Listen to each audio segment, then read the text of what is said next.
Assalamualaikum warahmatullahi wabarakatuh. Salam sejahtera untuk kita semua. Saudara-saudara, beberapa waktu yang lalu atau tepatnya bulan September tahun 2023 kemarin, pemerintah merilis melalui Bapak Menko PMK merilis hasil SKB 3 Menteri terkait dengan jadwal hari libur nasional berikut cuti bersama tahun 2024. Nah, ini perlu kita sambut positif karena di situ salah satu alasannya dimaksudkan adalah untuk membantu masyarakat dalam melakukan perencanaan kegiatan-kegiatan di tahun 2024. Nah, ini kita apresiasi, kita sambut baik. Nah, harapannya dengan adanya surat keputusan pemerintah ini kita bisa melakukan perencanaan secara matang, secara terukur di tahun 2024 ini. Dan kita perlu apresiasi karena kita sepakat bahwasanya negara Indonesia adalah negara beragama dan bukan negara sekuler, sehingga pemerintah banyak terlibat langsung dalam menangani urusan-urusan keagamaan. Tidak hanya mengenai penetapan hari raya, termasuk juga pelaksanaan penyelenggaraan ibadah haji, kemudian juga bahkan mudik lebaran. Itu pemerintah, saya lihat all out, semua instansi terkait dilibatkan sehingga demi suksesnya seremoni tersebut. Nah, terkait dengan adanya pengumuman pemerintah tersebut yang dimaksudkan adalah untuk memudahkan masyarakat dalam melakukan perencanaan. Nah, saya menyoroti mungkin juga lebih kepada unek-unek atau boleh dibilang ini pertanyaan atau PR buat pemerintah, khususnya pemerintah dan juga kalangan ulama, ormas Islam dan juga para cendekiawan Muslim. Kenapa dalam penetapan hari raya awal puasa, hari raya Idul Fitri, Idul Adha itu selalu berbeda dan harus pakai menunggu? Nah, ini tentu tidak sejalan dengan semangat bagaimana pemerintah ini mengupayakan untuk melakukan sosialisasi mengenai hari raya supaya masyarakat bisa melakukan kegiatan ini secara terencana. Sebagai masyarakat biasa yang awam, saya nggak paham mengenai metode penetapan hari raya yang katanya ada hisab, ada ru'yat. Saya hanya berpikir sederhana begini.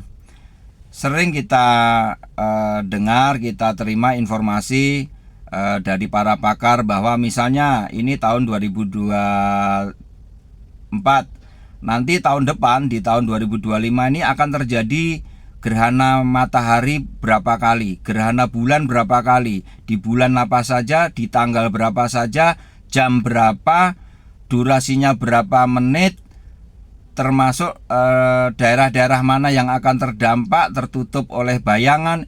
Itu semua bisa diprediksi dan selama ini yang saya tahu nggak pernah meleset.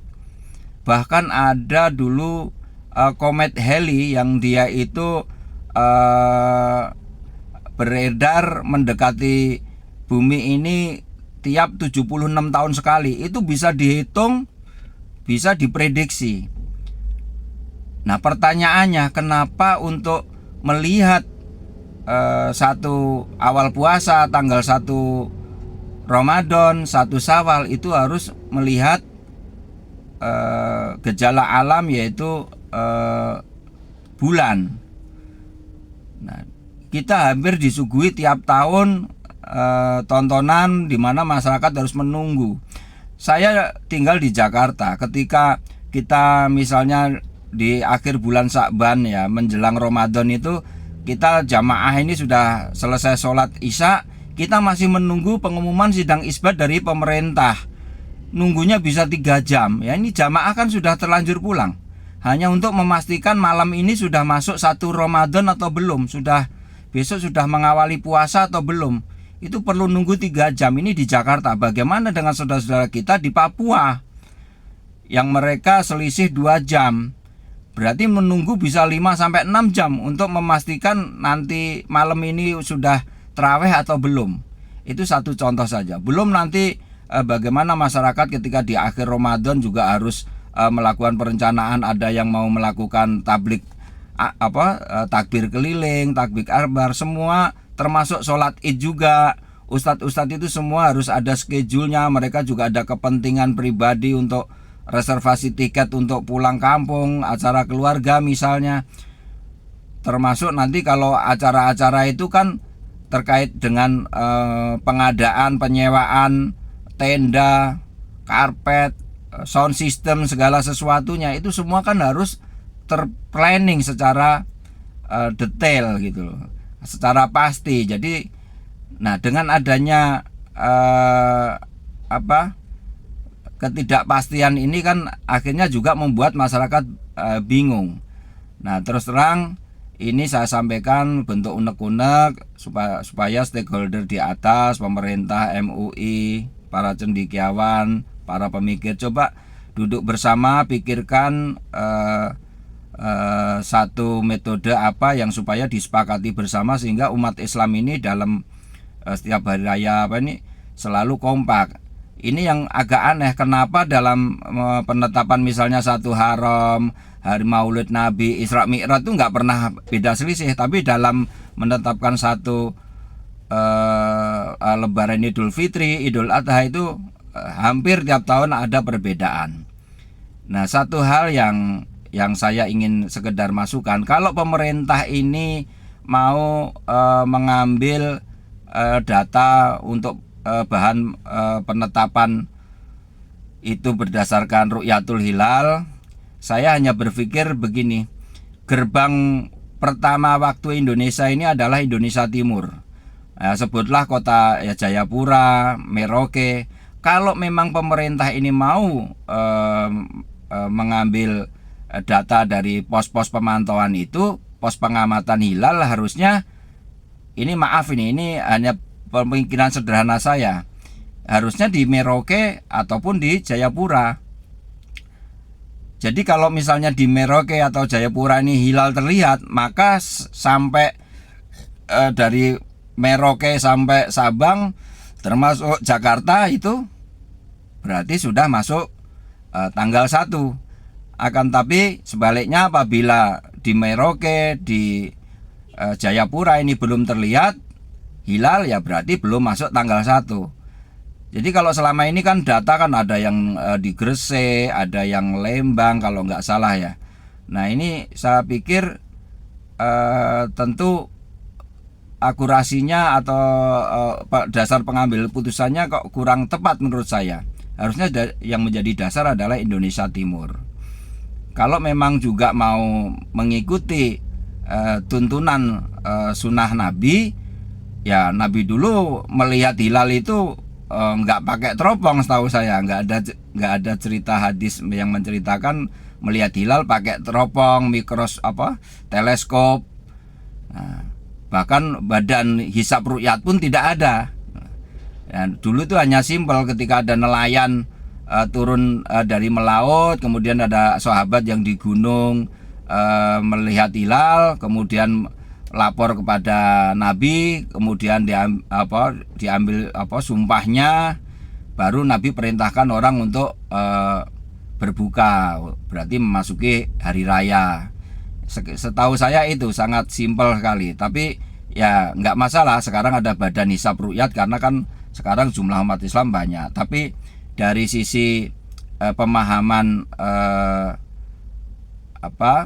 metodologinya, ya saya pikir melihat hilal itu bisa melihat dengan kacamata teknologi, yaitu apa? Dengan kemampuan manusia sekarang, ilmu falak, ilmu astronomi, terbukti tadi kayak gerhana matahari, bulan itu bisa diprediksi jauh hari, bahkan bulan-bulan tahun sebelumnya, dan itu terbukti tepat gitu.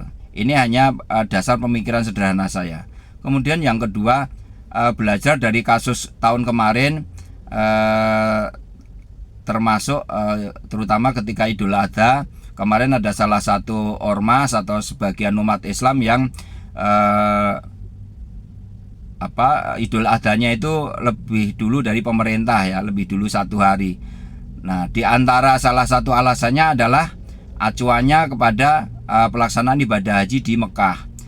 Nah, kemarin sempat beredar video dari seorang ustadz atau dai muda yang viral bahwa kesepakatan ulama kalau dalam penetapan hari raya itu Idul Fitri itu kembali kepada negara masing-masing. Tetapi kalau penetapan Idul Adha itu dasarnya kepada pelaksanaan ibadah haji. Jadi ketika ibadah haji siang ini di para jamaah haji wukuf di Arafah, maka kita di Indonesia berpuasa sehingga Idul Adhanya besok. Nah, ini kalau menurut saya kok ada yang kurang pas. Kenapa kurang pas? Karena Indonesia ini waktunya lebih dulu dari Saudi, ya kisaran 4-5 jam. Jadi kalau kita mau mengacu kepada pelaksanaan ibadah haji di Saudi, ya harusnya kita mengikuti setelah Saudi. Kalau kita Saudi hari ini wukuf, nanti siang, kemudian hari ini kita berpuasa, berarti kita mendahului Saudi. Nah, ini juga satu problem tersendiri. Makanya kemarin sempat muncul wacana adanya kalender bersama umat Islam seluruh dunia. Ini kalau menurut saya sebuah wacana bagus dan saya kira perlu dibahas, dikaji. Satu contoh begini, saya perbandingannya dengan tahun baru atau tahun Masehi. Ketika pergantian tahun baru itu, maka wilayah yang memasuki tahun baru pertama adalah New Zealand, kota Wellington ya, New Zealand, kemudian Australia ya, Sydney, Jepang, baru nanti Jakarta, dan yang terakhir itu adalah Amerika. Amerika itu kalau untuk ukuran Indonesia besok baru dia memperingati pergantian tahun. Nah, ini padahal jarak kota Amerika, kota barat Amerika ini paling hanya 4-5 jam dari garis titik nol waktu yang di Pasifik. Jadi di Pasifik ada sebuah titik yang di situ sebagai garis khayal yang disepakati oleh internasional sebagai garis awal waktu. Sehingga Amerika walaupun dia selisihnya hanya 4-5 jam dari titik tersebut, Amerika nggak akan mendahului mengawali tahun baru. Tetap Amerika disiplin ngikutin besok. Nah, kalau ini saya analogikan dengan tadi mengenai acuannya kepada Mekah, saya setuju umat Islam dunia harusnya punya satu standar waktu kalender peribadatan umat Islam.